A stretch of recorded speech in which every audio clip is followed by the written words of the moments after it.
আমার বাবা মারা গেছে, আমার ভাই মারা গেছে। পা থেকে বাবা আমার শনাক্ত করি, আমার ছেলেকে মুখ দেখেও শনাক্ত করতে পারি না।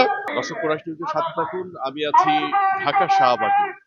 আপনারা এর চারপাশ দেখতে পাচ্ছেন। এখানে শহীদ এবং আহতের পরিবার তারা মানববন্ধনে দাঁড়িয়েছেন। মূলত তাদের পুনর্বাসন এর ব্যাপারে সরকার যেন সুনজর দেন, এবং তারা বলছেন এখানকার গণমাধ্যম কর্মীদের কাছে তারা এখনো তাদের যে সঠিক বিচার, বিশেষ করে নিহত পরিবার এবং আহত পরিবারের ক্ষতিপূরণের ব্যাপারে ডক্টর ইউনূস সরকার এখনকার পর্যন্ত বাস্তব কোনো পদক্ষেপ নেননি। এখানে আহত অনেকেই এখানে আছেন এবং নিহত পরিবারের সদস্যরা এখানে দাঁড়িয়ে আছেন। তারা বলছেন যে সরকার যদি এই বিষয়টি এখনই দ্রুত গতিতে নজর না দেন, তাহলে তারা অনবরত অবস্থান করবেন। এই অবস্থানের ফলে আজকে ঢাকা ঢাকা ইউনিভার্সিটির যে চারপাশ যে রাস্তাগুলো রয়েছে এগুলো এখন বন্ধ, এবং সেই সাথে ঢাকা চারপাশগুলো রাস্তা ইতিমধ্যেই যানজটের সৃষ্টি হয়েছে। আমি যেমনটা এখানে শহীদ পরিবার যারা এখানে উপস্থিত হয়েছেন তাদের চাওয়া পাওয়ার মধ্যে সবচেয়ে দাবি হলো এই তৎকালীন সময়ে স্বৈরশাসক খুনি হাসিনা সরকারের বিচার, এবং এর সাথে যারা সংশ্লিষ্টভাবে যারা জড়িত ছিলেন তাদের ফাঁসি তারা দাবি করছেন। বিশেষ করে এখানকার শহীদি পরিবার তারা আবেগ আপ্লুত, তাদের পরিবারের সদস্য হারিয়েছেন, সেই ক্ষতিপূরণের ব্যাপারে যেন সরকার এখনই নজর দেন। চলুন এখানকার শহীদি এবং আহত পরিবারের সদস্যের সাথে আমরা কথা বলি। আমার স্বামী মারা লাইছে, স্বামীরা মারছে। এখন তো মনে করুন আমরা কিছুই জানা, আমরা 4টা ছেলে মেয়ে, একটা ছেলে 4টা মেয়ে, একটা মেয়ে প্রতিবন্ধী। উনি ছেলে মেয়ে আমরা কি করে ফেলো রুজিদার উঠলে আছে। মনে করুন আমরা এমন জিনিস নাই, দরবার কোনো ক্ষমতা নাই আমরা যে বিচার দেখাম। আমরা রান্না সেটা লুডো নামাইছে। শহীদ ইমন হোসেন আকাশ আমার বাগিনা গত 4 আগস্ট আন্দোলন অবস্থায় মিরপুর 10 নম্বর গোল চত্বরে নিহত হন।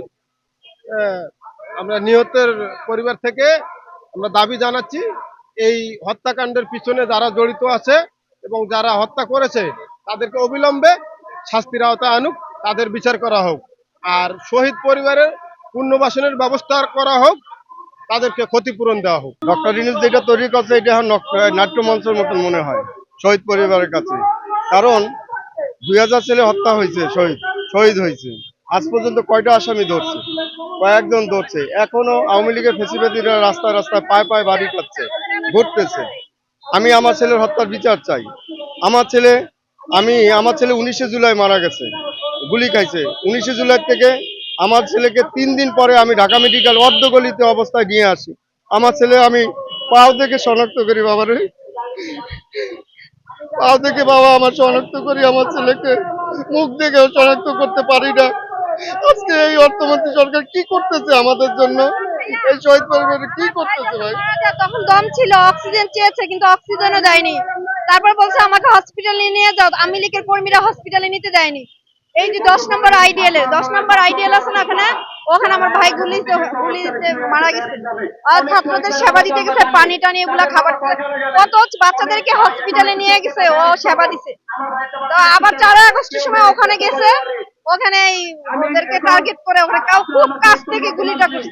যে বাবা তোমার বাবা শহীদ হয়েছে কিন্তু কোনো বিচার হয়নি, আমার ছেলেকে আমি ভবিষ্যতে এটা বলবো? ও তাহলে এই দেশ সম্পর্কে কি ধারণা নিয়ে বড় হবে? ওর ভিতরে ধারণা সৃষ্টি হবে না যে বাংলাদেশ নামক দেশে কোনো বিচার হয় না, ওর বাবা খুন হয়েছে কিন্তু কোনো বিচার হয় নাই। 24শে গণ অভ্যুত্থানে শহীদি পরিবার এবং আহত পরিবার সরকারিভাবে ক্ষতিপূরণ তারা দাবি করছেন। আজকের এই মানববন্ধনে তাদের সবচেয়ে বড় দাবি হলো খুনিদের যেন প্রকাশ্যে ফাঁসি দেওয়া হয়। অবিলম্বে শেখ হাসিনা সহ তার দোসরদের ফাঁসি কার্যকর করাই এখন সবচেয়ে বড় একটি দাবি।